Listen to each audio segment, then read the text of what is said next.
શકતો મેં ગઈકાલે તો આ પૂરું કરવાનું મારા મનને મચાર આપેલું પણ નહીં તો એક કામ કરીએ આપણે ચંદુલાલને વાત કરીએ કે હું કહું છું આપણે પાછા આજે રાત્રે 10 વાગ્યા સુધી કથા બધાને ખબર આપણે તો ભાઈ તમે આમ 5 વાગ્યા ને તો બધા ને 5 ને 2 મિનિટ થયો સમજી જાય કે આજે મહારાજનું ઠેકાણે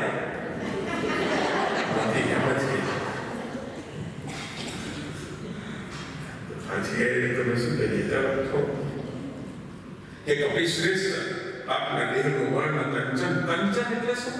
સોનું. કંચન એટલે શું? સોનું. હેમ એટલે શું? સોનું. તો કંચન છે, હેમ છે. હવે શંકર ભગવાનનું શરીર છે ચાંદીનું છે.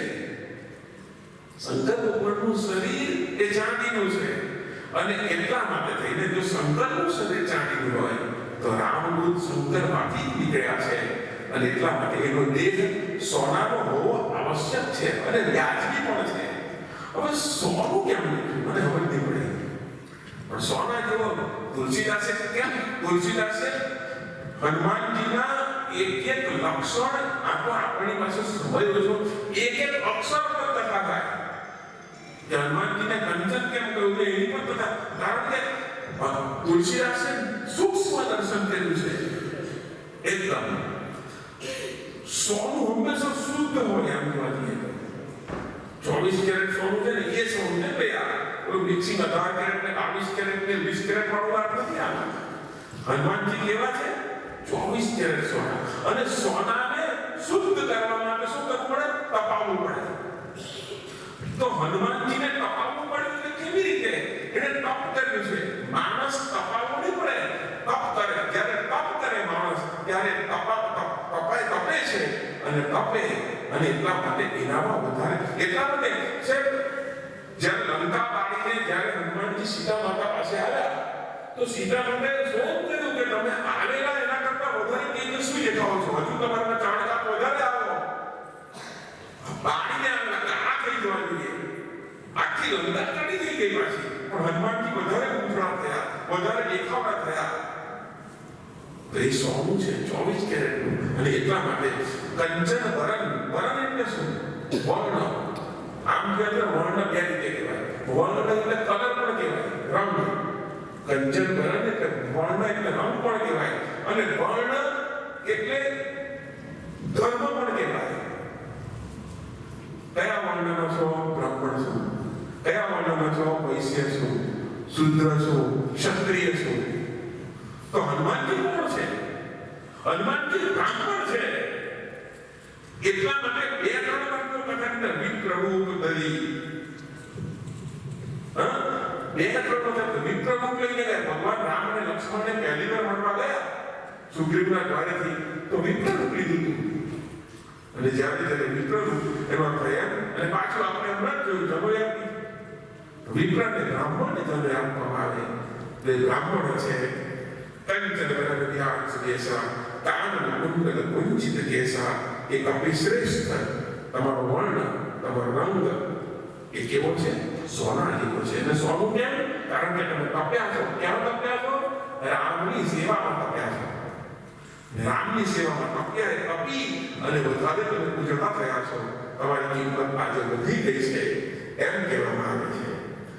અને આગળની ચોપાઈ પાછલી ચોપાઈ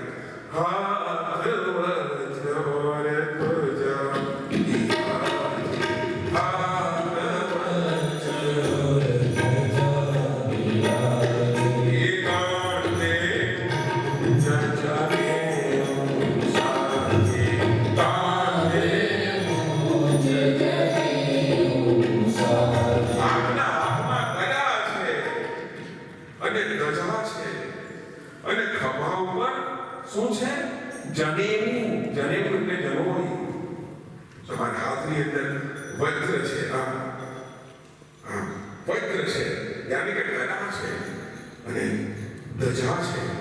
ધજા કઈ છે? કઈ ધજા? ગદા કઈ?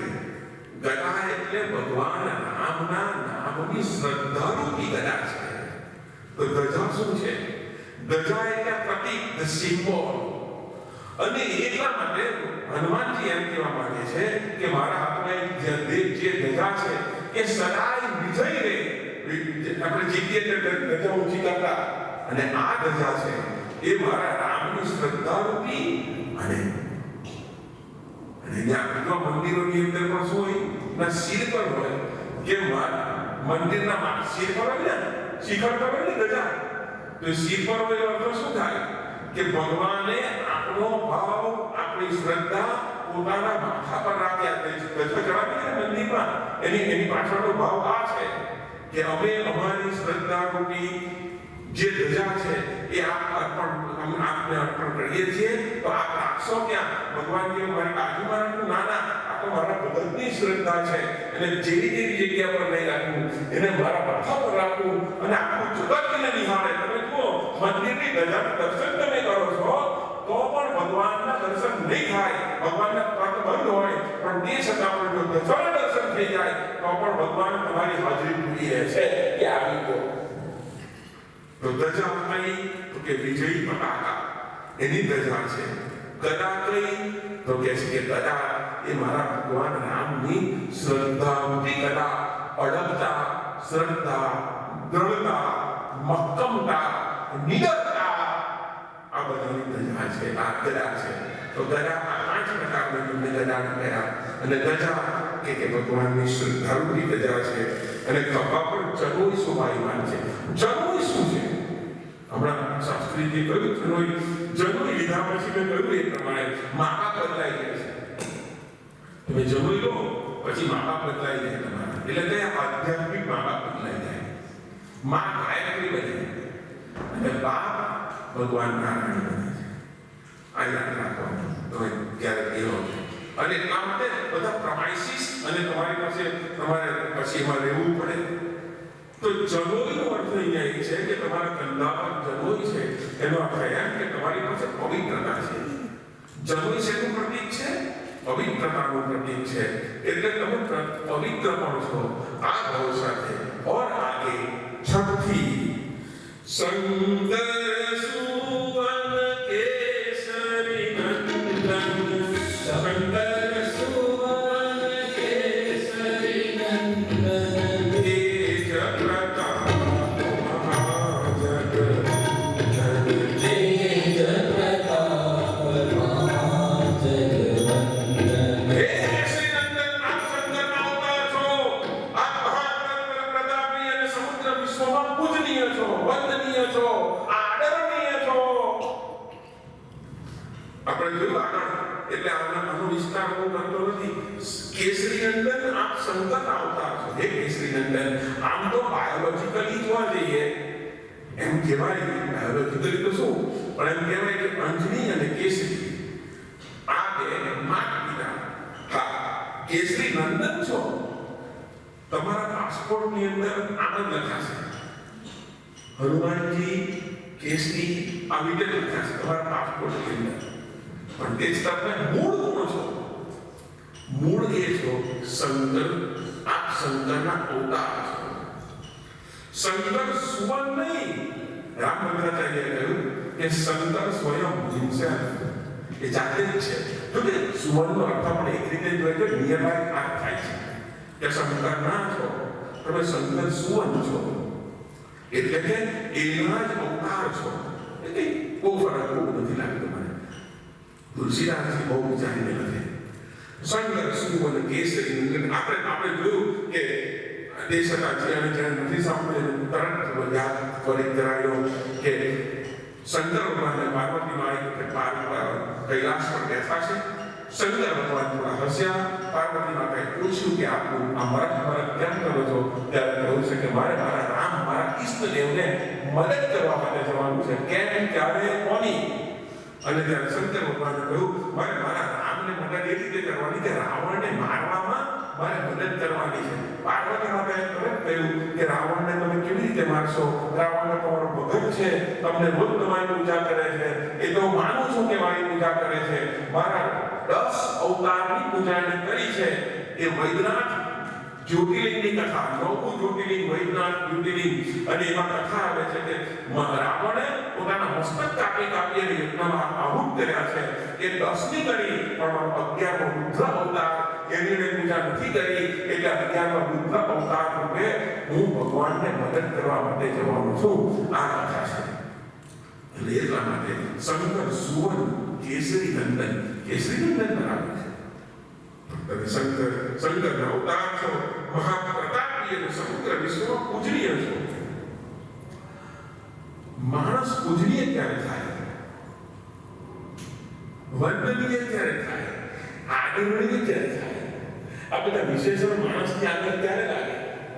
તમે જ્યારે એવા કામ કરો, અને તમે એવા કામ કર્યા છે. તુલસીદાસજી કહે છે કે હું સાક્ષી છું કે તમે એવા કામ કર્યા છે જેમાં તમે લોકોને આદર પણ આપો છો.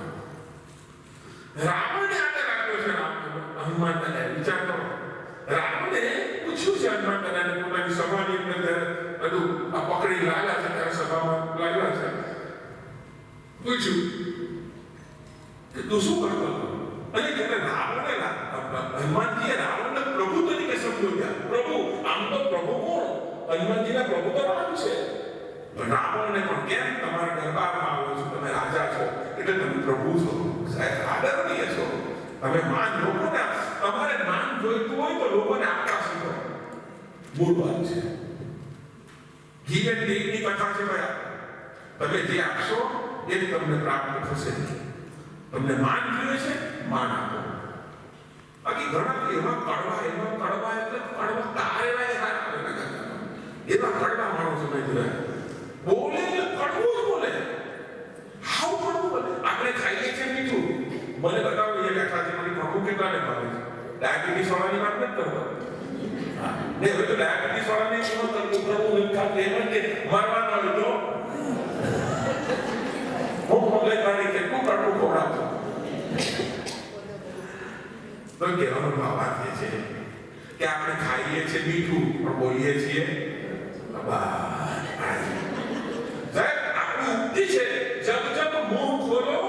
મીઠી બાની બોલો. જ્યારે તમે ગમે એવું બોલવાનું, ગમે એવું નહીં બોલી લેવાનું.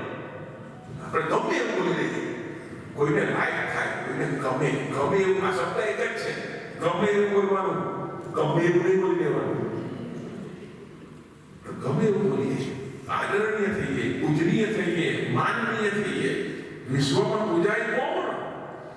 જે જગતને વિશ્વને પૂજે. ભગવાન કૃષ્ણ કહે છે, જો ये यथामाम प्रपद्यन्ते तांस्थैव भजाम्यहं તિદાત્મક. જે મને જે રીતે બનશે હું એ રીતે બનીશ.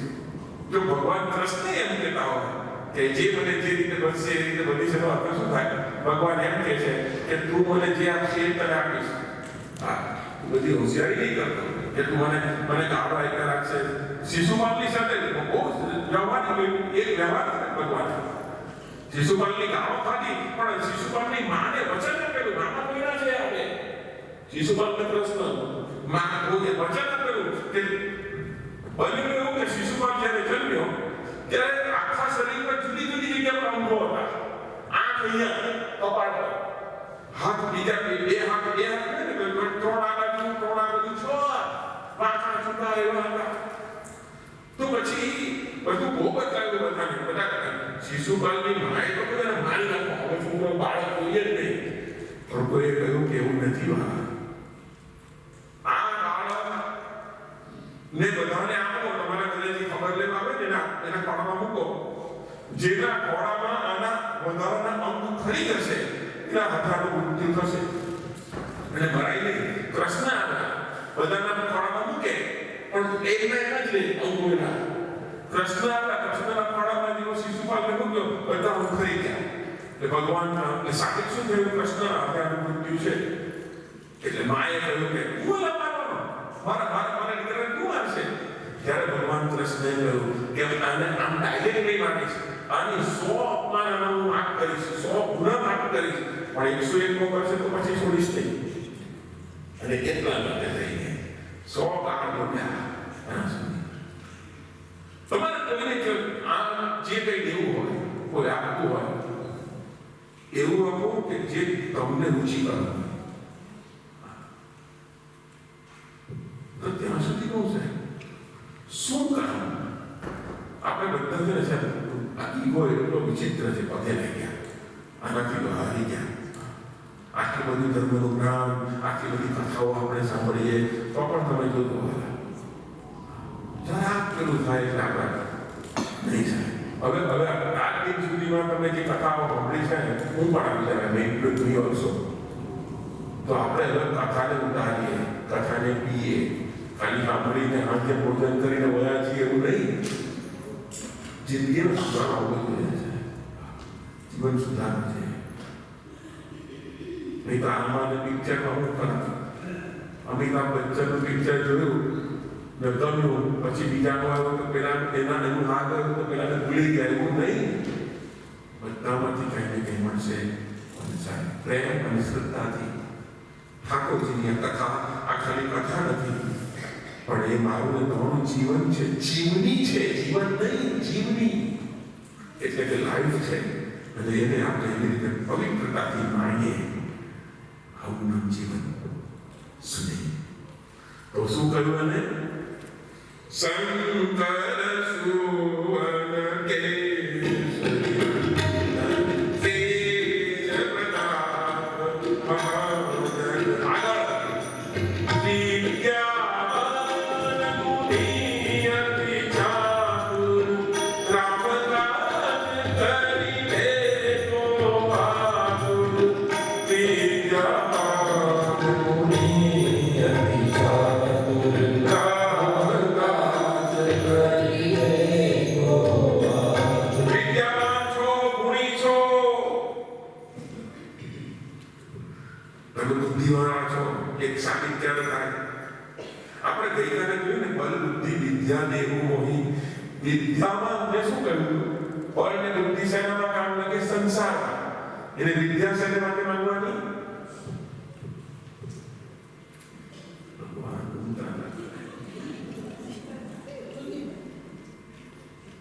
ઘર ચલાવવા માટે, સંસારમાં રહેવા માટે થઈને બળ અને બુદ્ધિની જરૂર પડે. પણ વિદ્યા કઈ? વિદ્યા એ કે પર જવા માટે. ભણતર શબ્દ સમજો ને, ભણતર ને વિદ્યા આપણે શું નામ થાય? ભણતર. તો ભણતરનો અર્થ શું થાય? એને છૂટું કરો. ભણ અને જે કરવાનું શીખવાડે એનું ભણતર. જે જીવનને કરવાનું એમ विद्या कई कौन सी विद्या? जो इस जन्म नहीं की बात है, आर्ट ऑफ लिविंग और आर्ट ऑफ लिविंग. हमें जब छोड़ के जाएंगे ये विद्या की बात कर रहा हूं. ये विद्या आर्ट ऑफ लिविंग જે આપણને અને આવી વિદ્યા શ્રી હનુમાનજી પાસે હતી.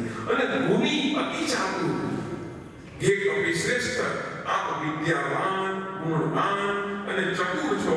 આપ સદા ભગવાનનું કાર્ય કરવા આતુર છો, રેડી. જો હોશિયાર છે ખબર પડી ગઈ.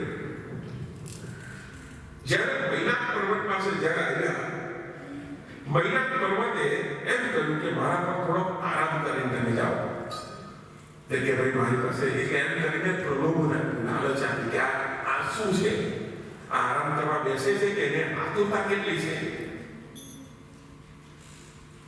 ઈગરનેસ કે શું કે આતુરતા બહુ વ્યક્ત થાય. મારે આ કરી દેવું છે. અને એ કોણ, એ શું, એ બતાવવા માટે એટલે મૈનાક પર્વત પર આવ્યા. ત્યારે હનુમાનજીને કહ્યું કે તમે આરામ કરો. પણ હનુમાનજીએ બહુ હોશિયારીથી વિચાર કર્યો, મારી પાસે અત્યારે સમય નથી, હું આરામ નથી કરવાનો. એમ કરીને મહિના રીતે પરીક્ષા પણ કરી. બીજી પરીક્ષા કરી, દેવતાઓની પરીક્ષા કરી. આની અક્કલ કેવી છે જોઈ લઈએ પહેલા. આ ત્યાં સુધી જશે કે ભૂલથી પાછો આવશે. અડધથી પાછો. એટલા માટે સુરસાને મોકલી, રાક્ષસી. ને સુરસાને કહ્યું કે ભાઈ આપણે ખાઈ જવાની કાર્ય, ખાલી કહેવાનું, ખાવાનું નહીં. અને સાહેબ કેટલી હોશિયારી વાપરી. એનામાં અક્કલ છે, બુદ્ધિ છે, જાણવા માટે કે આ કેવું કરશે. અને જાણવા માટે શોલે જોયું ને, શોલે જોયું, શોલે 5 વાગે કારણ કે ભગવાન માતાજી હું એમ પૂછું બાપુ કેટલી વાર સાંભળી એ આખી નહીં સંભળાય પિક્ચર 5 વાર જોવાય એમાં તમને એમ લાગતું છે કે અમારા તો ભાઈ પણ મારા ઓલરાઉન્ડર છે ક્રિકેટ એટલું રમ્યું છે હા સારામાં સારો ક્રિકેટર હતો એ પણ તમને કહું હમણાં પરમ દિવસે ક્રિકેટનું ભજન ગયા આંખ બંધ કર્યું તો મને દેખાતું હતું કે હું કેવું રમતો ત્યારે મને તમે કહેશો કે અમારે આ ક્રિકેટ નહીં રમવું જોઈએ એટલે આપણો પેલો કૃષ્ણ ગિલ્લી દંડા રમીને ચાલે ને અમે ક્રિકેટ રમીએ ન આવે તો ભગવાન જેવા ભગવાન રમતા હતા તો સોલેમાં એવું હતું કે પેલા જય અને વીરુને બોલાવ્યા અને એની પરીક્ષા પહેલા કરવા માટે પેલો આપણો હરિભાઈ જેરીવાળા સંજીવ કુમાર એને શું કર્યું પેલા બે જેવા આવ્યા એટલે અંદરથી એવા જ માણસોની સાથે મારામારી કરાવડાવી એને જોયું કે પેલા ગબ્બરને મારશે કે નહીં આ ત્યાં પાંચમાં જો હરી જતા હોય તો ઊંઘી જાવ કે આમાં કઈ માલ નથી આવું હતું આ તમને એટલા માટે કે તમને નજીક લાગે એટલે કહું છું પરીક્ષા કરી એવો પરીક્ષા કરી સુરસાને મોકલી કે આની પરીક્ષા કર પેલા કે આ આમાં પાસ થાય છે તો આગળ વધશે અને ત્યારે હું તને ખાઈ જઈશ હનુમાનજી કે છે મને ખાઈ જા મને વાંધો નથી હું તારો ખોરાક કરવા તૈયાર છું પણ જ્યાં સુધી રામનું કામ નહીં કરીને આવો મારી પર વિશ્વાસ રાખ હું આવીશ તો હું તને મારું શરીર આપી દઈશ ત્યાં તું તો સંતોષાતી હોય તો હું મારું શરીર આપવા માટે તૈયાર છું ખાઈ લીધું સુરસા કે હમણાં ખાવો છે મારે તમે હવે હનુમાનજી કે વિચાર કરે કે આપણે મારે આને આવી રીતે નહીં આમ કામ પકડવા પડશે એટલે હનુમાનજી પોતાનું સ્વરૂપ વધાર્યું તે સુરસાએ વધારે એમથી એમ કરતા 400 યોજન સુધી કર્યું બહુ મોટું મોડું પેલી સુરસાએ મોડું મોડું કર્યું ત્યારે મસ્તક સમાન પથ્થર જેવું રૂપ લઈ અને એના મોઢામાંથી અંદર જઈ અને બહાર આપી ગયા અને કહ્યું કે જો મેં તો મારી ખોરાક પૂરી કરી તમે નહીં ખાઈ શક્યા તો હું શું કરું આની બુદ્ધિ ચાતુર્ય છે એટલા માટે વિદ્યાવાન ગુણી અતિ ચાતુર અને રામ કાજ કરી દે કો આતુર પ્રભુ ચરિત્ર સુની દે કો રસિયા રામ લખન સીતા રસિયા રામ